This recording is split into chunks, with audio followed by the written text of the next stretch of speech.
नमस्कार, मी प्रमोद गोसावी. प्रतिबिंबमध्ये आपलं सहर्ष स्वागत. गेल्या 5-6 दिवसाखालची एक घटना आहे. फलटणचे राजघराण्यातील संजीवराजे निंबाळकर यांच्या घरावर आयकर खात्यानं छापा टाकला होता. या घटनेला आता जवळपास 4-5 दिवस झालेले आहेत.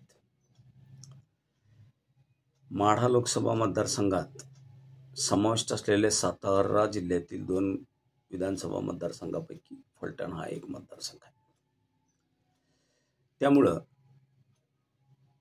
माढ्याशी हा मतदारसंघ जोडला गेलेला आहे. त्यामुळे या घटनेचं माढ्यासाठी सुद्धा वेगळं महत्त्व आहे. नाईक निंबाळकर फलटणमधलं राजघराणं, तालुक्यातलं मोठं प्रस्थ. फलटण तालुक्यात त्यांची चलती असते किंवा फलटणमधलं राजकीय वारं ते जे ठरवतात ते नाईक निंबाळकर. याचा अनुभव आपण घेतला. लोकसभा निवडणुकीत महायुतीचे घटक असूनही रामराजे निंबाळकरांनी तत्कालीन भाजपाचे खासदार रणजितसिंह नाईक निंबाळकरांना विरोध केला आणि मोहिते पाटलांना आपलं समर्थन दिलं. मोहिते पाटील विजयी झाले.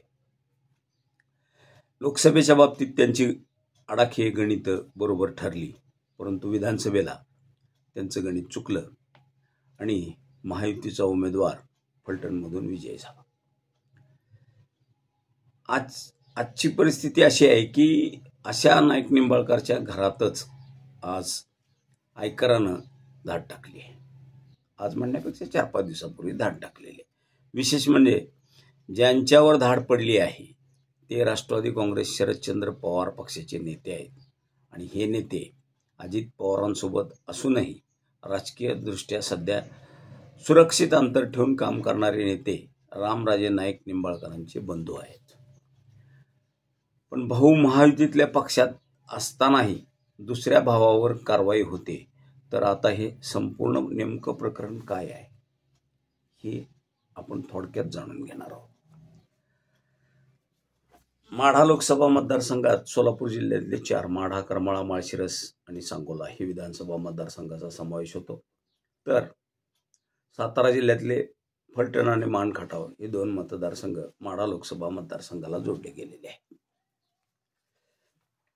फलटण तालुका सातारा जिल्ह्यातला महत्त्वाचा तालुका, तसा तो पश्चिम महाराष्ट्राच्या राजकारणाच्या दृष्टिकोनातून भाजपसाठी महत्त्वाचा तालुका.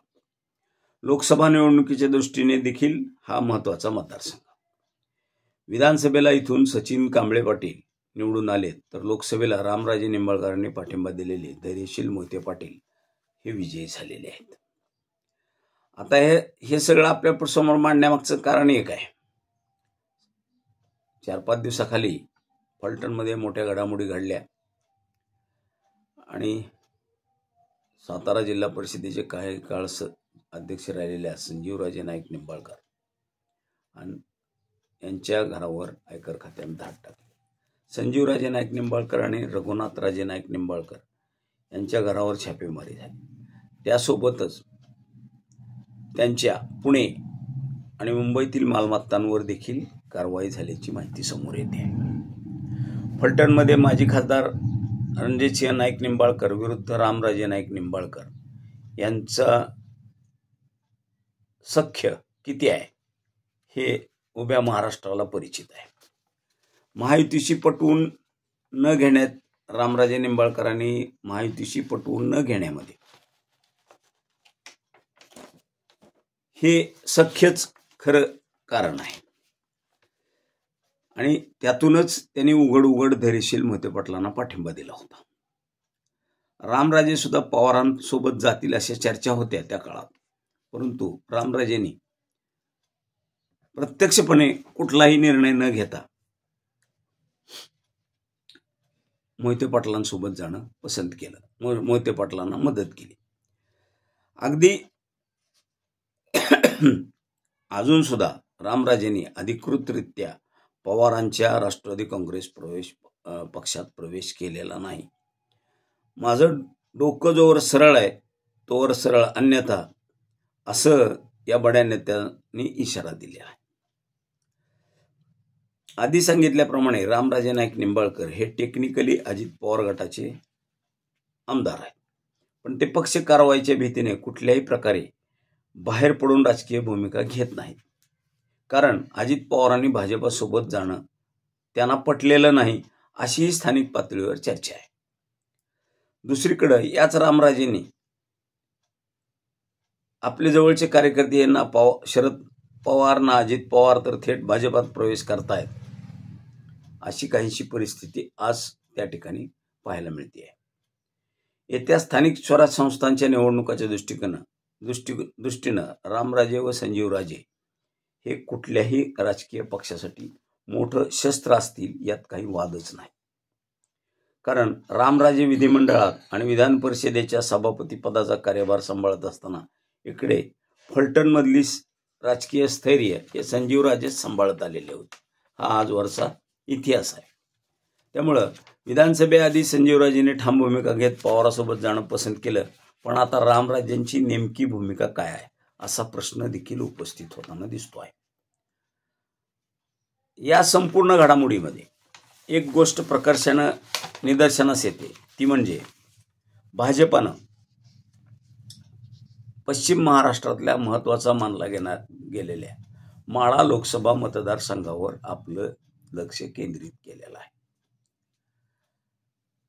शरद पवारांचा बालेकिल्ला म्हणून ओळखला जाणारा, किंबहुना 2009 साली शरद पवारांनी ज्या मतदारसंघाचं संसदेत प्रतिनिधित्व केलं, तो मतदारसंघ भाजपानं कालच्या 2019च्या निवडणुकीत हस्तगत केला होता. 24ला तो राहील अशी परिस्थिती होती, परंतु ती परिस्थिती रामराजेंच्या भूमिकेनं आणि त्यांना मोहिते पाटलांचं मिळालेलं बळ यातून ती परिस्थिती बदलली गेली. या मतदारसंघावरचं भाजपचं वर्चस्व घालवण्यात शरद पवार यशस्वी झाले. या सगळ्या घडामोडींना पाहता आपल्या असं एक गोष्ट लक्षात येईल, धाड का पडली का नाही पडली हा विषय गौण आहे, किंबहुना तो प्रशासकीय यंत्रणेचा भाग आहे.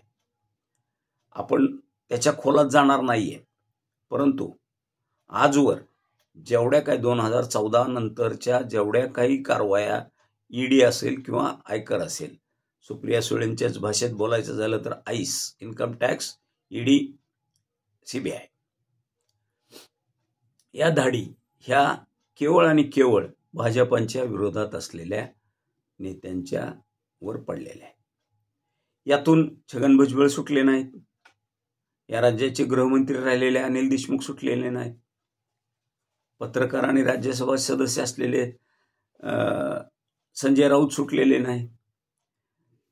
हा जो काही सिलसिला आहे हा प्रशासकीय यंत्रणेचा भाग आहे हे म्हणायला सोपं आहे, परंतु प्रत्यक्षात जेवढ्या म्हणून स्वायत्त संस्था आहेत त्या स्वायत्त संस्थांचं स्वायत्तपण भाजपनं हिरावून घेतलेलं आहे.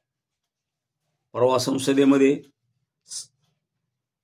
राहुल गांधींवर टीका करताना आदरणीय पंतप्रधानांनी सांगितलं की लोक संविधान खिशात घेऊन फिरतात, आम्ही संविधान जगतो. काल पडलेला छापा हा संविधान जगण्याचाच भाग आहे काय?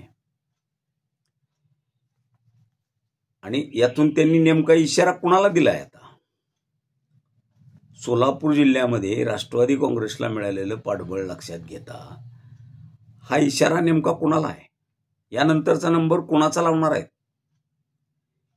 हे संकेत काही खरे नाहीत. परंतु एक गोष्ट निश्चित आहे, भाजपाने माढा लोकसभा मतदारसंघ आपल्या टार्गेटवर आणलेला आहे. जयकुमार गोरे असतील किंवा रणजितसिंह नाईक निंबाळकर असतील, त्यांची राजकारण करण्याची पद्धत जी आहे ती आजवर अनेकांनी अनुभवलेली आहे. घडलेला प्रकार हा प्रक्रियेचा भाग आहे म्हणून जरी कोण सांगत असलं तर या जिल्ह्यात म्हणजे आता सोलापूर जिल्ह्याची धुरा पालकमंत्री म्हणून जयकुमार गोरेंवर आलेली आहे. त्यामुळं राजकारणाचा सातारा जिल्ह्यात चालणारा अंक इथून पुढच्या काळात सोलापूर जिल्ह्यात देखील सादर केला जाण्याची शक्यता नाकारता येत नाही. किंबहुना फलटणमधली धाड ही ह्या सादर केला जाणाऱ्या अंकाची एक झलक असू शकते. नेमकं काय घडणार आहे काय नाही याबद्दल आपण आजही अनभिज्ञ आहोत. परंतु काळ हा सर्वश्रेष्ठ असतो. त्यामुळं आपण काही काळ आता नेमकी पुढची चाल काय असणार, पुढचा नंबर कोणाचा असणार याची आपल्याला वाट पाहावी लागणार आहे. तोपर्यंत आज आपण याच ठिकाणी थांबतोय. धन्यवाद. हा व्हिडिओ जर तुम्हाला आवडला तर लाईक करा, शेअर करा आणि सबस्क्राईब करायला देखील विसरू नका. धन्यवाद.